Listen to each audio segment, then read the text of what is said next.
There is a very serious problem occurring in the United States that no one seems to have the answer for. In fact, according to the U.S. Surgeon General, the current obesity epidemic in the United States is one of our nation's major health problems. Obesity has also begun to affect youth in the U.S.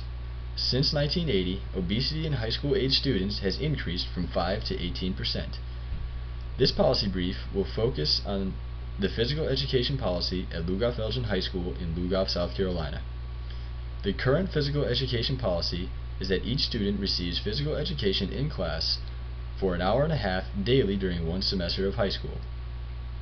This approach needs to be changed because the childhood obesity rate is so high. Students should instead receive physical activity for an hour out of the school day, 1 day per week during all 4 years of high school. If no changes are made, health problems that are associated with obesity will place a burden on our nation's healthcare system. The problem being focused on is the obesity epidemic among students at Lugoff-Elgin High School.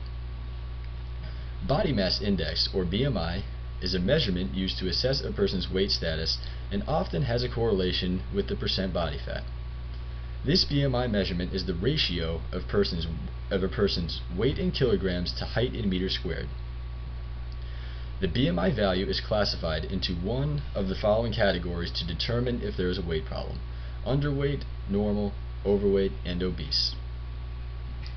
To be classified as overweight, the BMI value must fall between the 85th and 94th percentile. In order to be considered obese, the BMI value must be greater than or equal to the 95th percentile. Even though BMI is calculated using the same formula in both children and adults, there are differences in the way it is interpreted. In adults, the classification is based purely on the value of the BMI. In children, BMI is interpreted and adjusted for age and sex because the amount of body fat changes with age and body fat differs between boys and girls. There are several different causes of obesity. These factors include nutritional and eating habits, physical activity level, the physical environment of the child, socioeconomic status, race, ethnicity, parental influence, advertising, and genetics. In South Carolina in 2011, 29.6% of high school students were overweight and 13.3% were obese. Lugoff-Elgin High School is located in Kershaw County, South Carolina.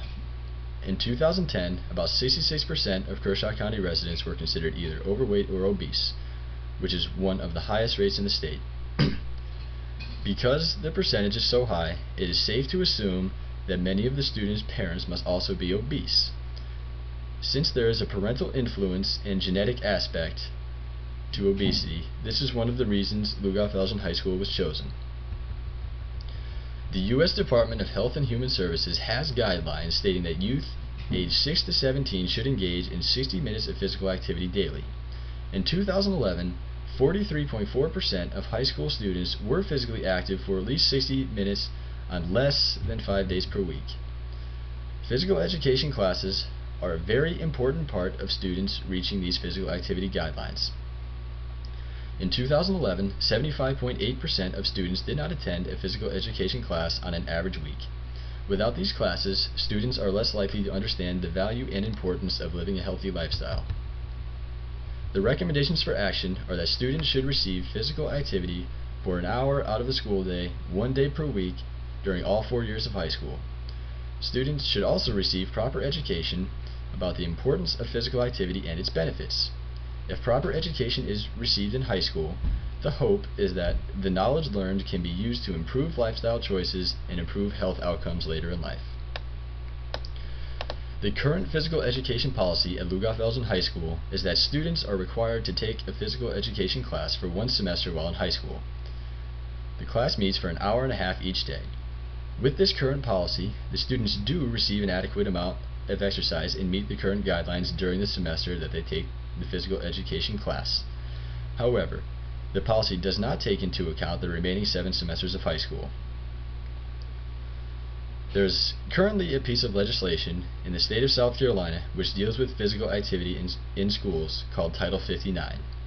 This law requires that kindergarten through 5th grade students receive at least 150 minutes of physical education and physical activity each week. It does not require any minimum amount for high school students. I believe that the current physical education policy should be changed so that each student participates in physical activity for 1 hour out of the school day, 1 day per week during all 4 years of high school. Problems with this new policy include, but are not limited to, funding issues and scheduling conflicts. A study was published in 2012 in which children completed 45 minutes of physical activity 1 day per week for 6 weeks. The results showed a reduction in the amount of time male children watch television and a reduction in BMI in girls. In conclusion, in South Carolina, 29.6% of high school students are overweight and 13.3% are classified as obese. As shown in the study, participating in physical activity just 1 day per week has the potential to reduce BMI and ultimately lower the obesity rate. Changing the physical activity policy to exercise during all semesters of high school can reduce obesity, resulting in a longer life expectancy, less chronic disease, and ultimately a reduced burden on the economy. Please take action. Childhood obesity is a problem that can be helped or even stopped. Thank you very much for your time.